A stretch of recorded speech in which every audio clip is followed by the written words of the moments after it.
out to Courtney Anderson, defense attorney. Courtney, right now, just from the outside looking in, it seems to me that the skateboarders are clear, that Jesse Schultz, the friend with the cocaine charge, is pretty much clear.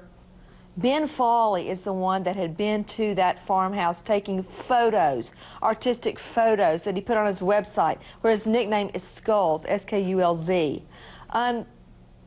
He's the one that really needs to be looking for a death penalty defense attorney right now. Well, I certainly think that he needs to find the absolute best legal representation that he can at this point in this case. It does not look good for him. I like the discussion, as you brought out earlier, that in this, what we understand, his investigation, that he says, yes, I was with her, maybe I had relations with her, but they were voluntary and consensual. It just does not look good at this point. He needs the best lawyer he can find, and that lawyer needs to tell him one thing. He needs to shut up. He needs to not say anything to anyone else, and he needs to allow that attorney to work with him to see what they can do to force the prosecution to prove their case. We are waiting tonight for a Virginia grand jury to speak, to hand down a charge, or at least a charge from police in the case of Taylor Beal. Taylor's remains found about 80 miles east of Richmond. But very quickly, to tonight's case alert.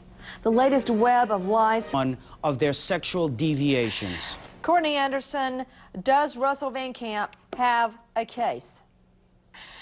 I'm sure he obviously thinks he does. I think, though, that we have to take a step back and understand that certainly this judge and this prosecutor did not sit there and have a crystal ball and know that this man was going to go out and allegedly commit these crimes. The question is, what happens with other people who come forward with a similar history? What kind of bond is set for them? And I'm sure this judge has the experience and did what was practical and reasonable at the time. Now, I know no one wants to hear that, but I am hurt as a taxpayer for us to think that our court system, that our criminal justice system, that our judges and our prosecutors would be out there intentionally trying to set Nobody free said intentional. individually.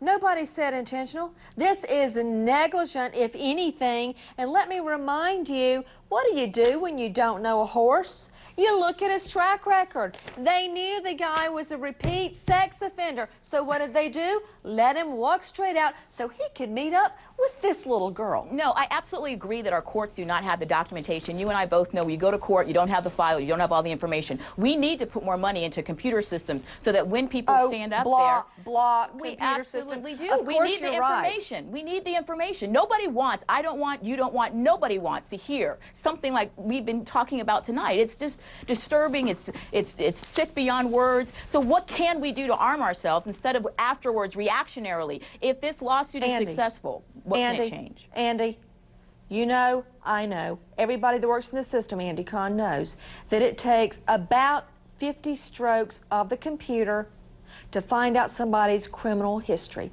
It's not hard. I never went to a bond hearing. Never tried a case without knowing somebody's rap